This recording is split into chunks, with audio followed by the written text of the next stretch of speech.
Assalamualaikum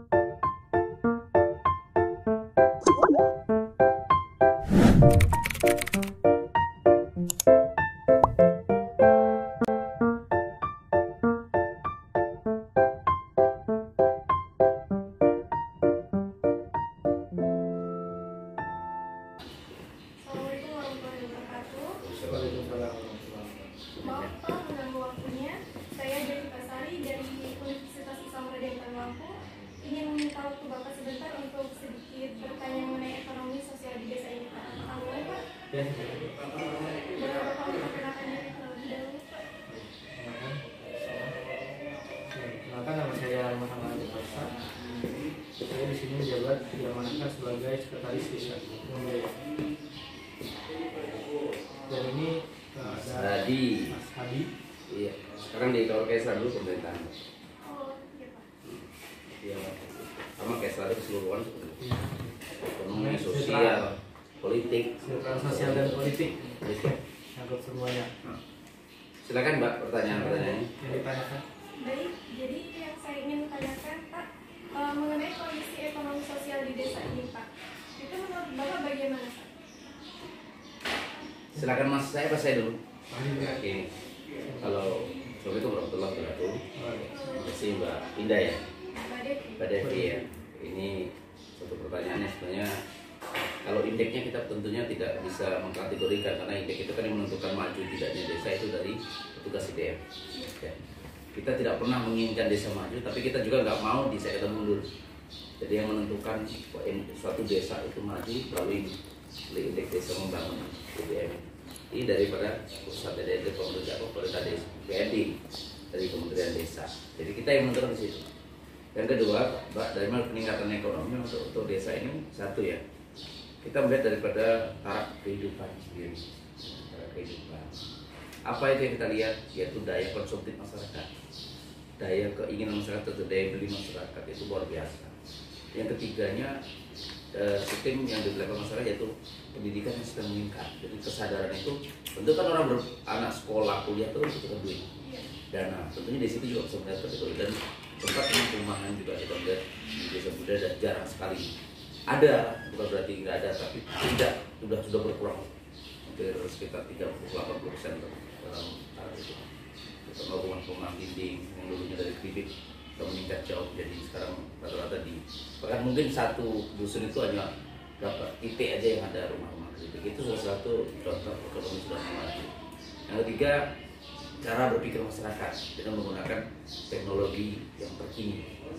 Nah itu salah satu dengan macam di pertanian kita bisa melihat dengan alat komplek yang banyak memilikinya, sudah tidak menggunakan manual lagi, tapi sudah menggunakan teknologi yang terkini. Ini salah satu cara berpikir bahwa desa itu sudah mulai maju dari teknologi.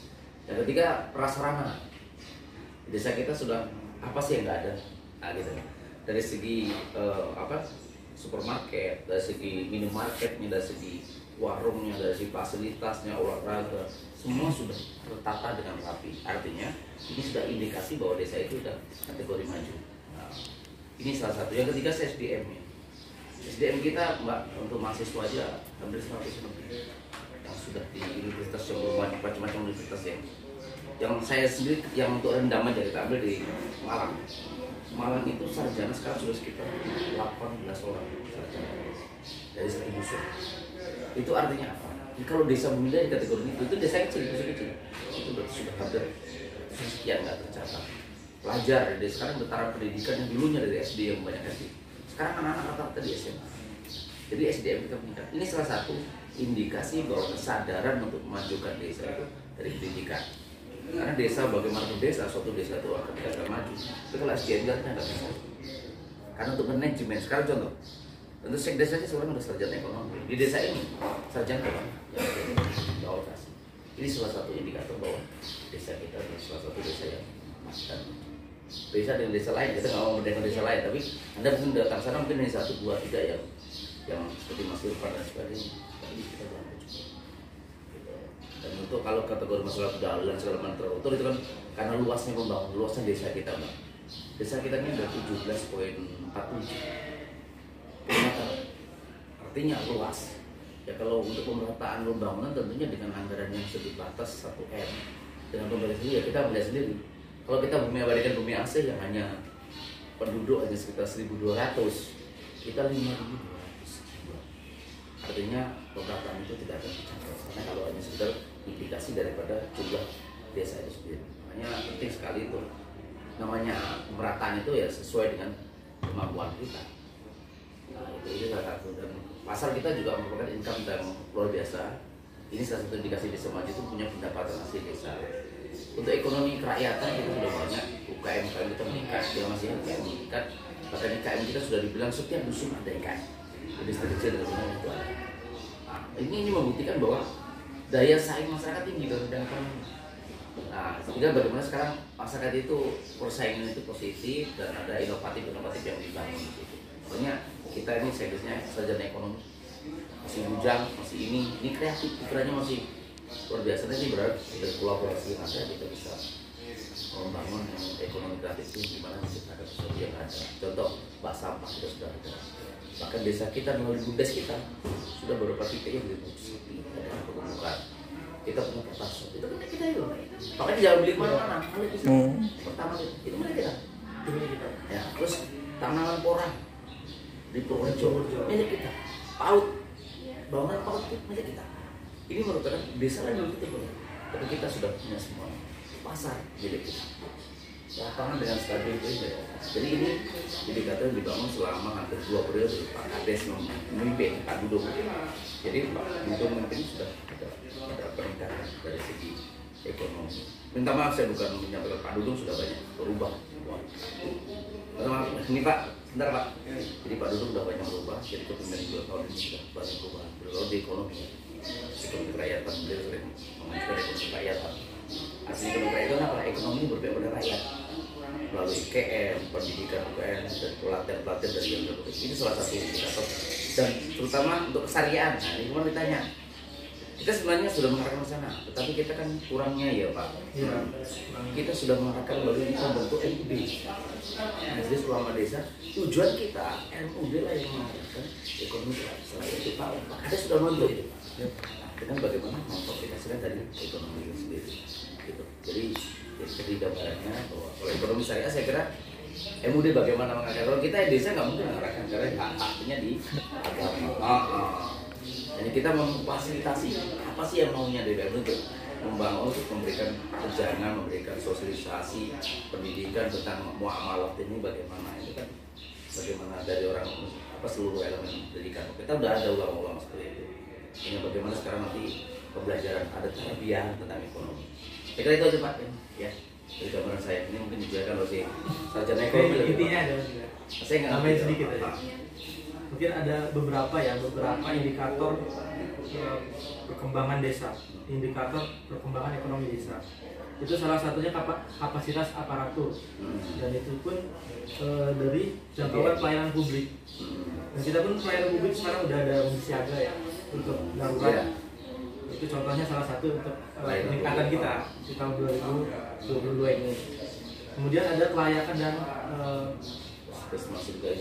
kekayaan dan keuangan desa. Jadi desa kan sudah dibuktikan dengan PAD Pak. Iya betul. Dengan PAD kita yang memiliki sebagian besar ada di pasar. Jadi itu jadi mata rakyat ya. Jadi mata rakyat. Kembali ke rakyat. Kita nggak makan sendiri dari rakyat. Itu tuh indikator memang berpihak pada rakyat. Tadi saya sampaikan bahwa memang yang dilakukan kepala desa adalah menciptakan ekonomi kerakyatan. Nah, jadi apa yang dilakukan di situ menciptakan suasana pelayan publik yang bagaimana rakyat menikmati. Mobil siaga mobil siaga ini kan enggak, saya sendiri belum menikmati. Sampai di lokasi ini ya, yang beban transportasi, sewa mobil berat. Tapi dengan adanya mobil siaga, welcome. Siapa punya tank, masyarakat boleh ngomong. Masyarakat tidak dipakai. Kemarin siapa yang satu lagi? Kita khusus ke masyarakat miskin terutama. Fokus membeli tanah. Kalau masyarakat kaya, ya sudah nggak layan. Karena mereka sudah ada ya. Jadi kami hanya kamu siap situ saya mau muncul. Itu salah satu beli siaga. Ini kenapa Pak? Ada sebenarnya bukan nggak berguna, sangat berguna. Oke. Masyarakat udah merasakan itu sekarang. Kapanpun dipanggil pakai beli siaga. Ini salah satu pelayanan publik. Yang kedua kita juga program kemarin dengan 1 tahun kemarin terakhir yaitu dengan pelayanan capil gratis lagi di desa. Kemarin artinya apa? Seluruh masyarakat bisa kita layani di sini tanpa dipungut biaya. Kita seret ke sana. Jadi artinya apa? Ini salah satu pelayanan yang dilakukan oleh desa kepada masyarakat. Jadi masyarakat nggak terbebani. Ini dan banyak hal ya menciptakan masyarakat bantuan sosial kita layani dengan luar biasa. Ini salah satu program Pak Kades. Saya hanya menjalankan, Pak Kades yang punya program. Makanya berterima kasih pada pimpinan. Ya, silakan. Tambahan tadi ya, salah satu indikator pembangunan desa juga kan ada dari kelembagaan dan partisipasi masyarakat.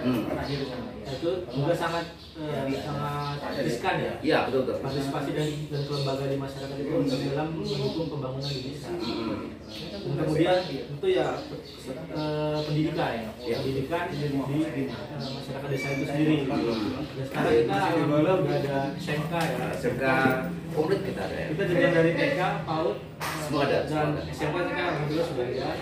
Dan tahun ini alhamdulillah PAUD desa insya Allah berdiri. Sudah ada. Milik desa ya? Itu milik desa. Desa. Di Purworejo. Kemudian yang terakhir mungkin dari kesehatan masyarakatnya.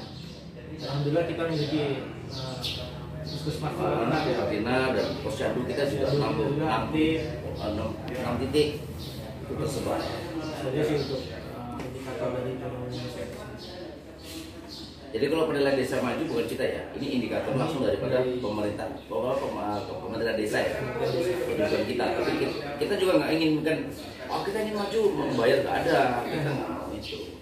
Jadi lurus garis lurus dari sana kita, dia menilai kita menjawab pertanyaan dari saya kira indikatornya sudah jelas. Kita punya indeks tertentu yang kita mungkin nggak tahu ya. Itu aja saya kira. Ya. Siap. Membuat pemuda-pemudi di desa ini biar ekonomi sosial di desa ini lebih berkembang dengan baik. Apa ada sanksi dengan pemuda-pemudi di desa? Oh iya, ada. Ya, saya dulu nanti mas tambahin. Gini, melalui program pemerintah desa, Pak Kades, sudah banyak kita masuk di link-link detakan dan sebagainya. Kita sudah masuk namanya. Dulu kita membuka peluang kepada pelajar untuk pelatihan las ke apa namanya? Kita antar ke Serang ke Cilegon. Salah satu ini program desa. Bagaimana tujuannya? Tujuannya supaya yang anak-anak yang mungkin tidak belajar ke sekolah itu ada skill, ada skill yang dibangun sehingga mereka begitu mandiri sudah bisa bekerja sendiri. Yang kedua, kita bekerjasama dengan Badan Pelindungan Tenaga Kerja Indonesia. Tujuannya apa? Banyak link yang luar negeri yang legal ya, bukan non legal ya. Itu bisa contoh anak-anak bisa cari modal di luar tanpa melalui calon dan sebagainya. Itu sebenarnya kita usahakan di desa itu. Jadi desa ini memberikan jembatan. Bagaimana yang nyebrang ya anak-anak sendiri, yang menggunakan ya daripada pemuda itu sendiri. Sekarang juga ada itu khusus Jepang dan sebagainya. Sebenarnya kita kerjasama ada mitra dengan non pemerintahan atau eksekutif yang membantu untuk jenjang-jenjang seperti itu. Desa fasilitasi aja, silakan gitu. Jadi kita misalkan contoh kalau nanti pakai tangkap ke BP2PM jenjang resmi bukan melalui calon. Nah, itu salah satu desa yang bersama dengan BP2PM ini hanya kita. Dan saya dan Pak Kades sangat dari pendamping juga masalah juga. Itu aja saya kira banyak. Untuk sosial kita udah banyak sekali Pak. Di taman makmum yang zaman Tadi pemuda yang Desa ini agar ekonomi sosial berkembang dengan baik. sebelumnya kan kreativitas sekolah. itu ya pertama ya kita harus menyediakan kita kan sebagai penjelasan kepemudaan itu supaya pemuda itu tidak nganggur. Kalau pasti nganggur, pemuda itu pasti akan terjebak oleh pergaulan bebas. Makanya di situ kita ada di APBD kita untuk kegiatan kepemudaan. Salah satunya ada di Karang Taruna dan untuk lebihnya di sepak bola. Dan juga kita memiliki perpus. Kita perpus punya ya di Banyuwangi ya. Nah di situ kita arahkan pemuda supaya ada belajar, itu ya belajar ya, terutama dalam teknologi.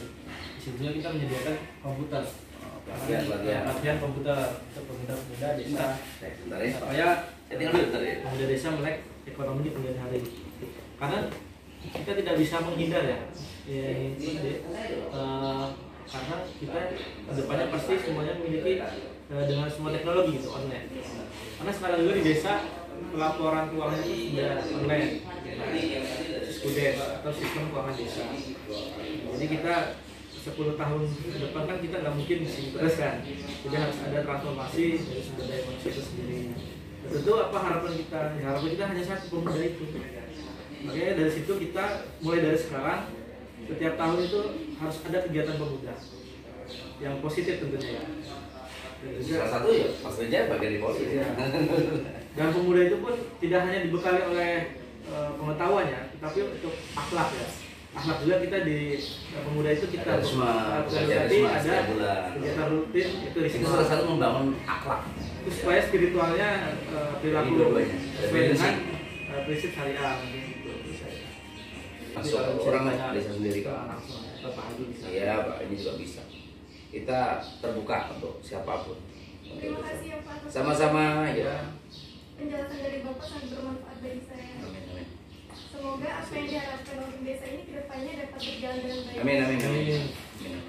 Terima kasih. Wassalamualaikum warahmatullahi wabarakatuh. Waalaikumsalam warahmatullahi wabarakatuh.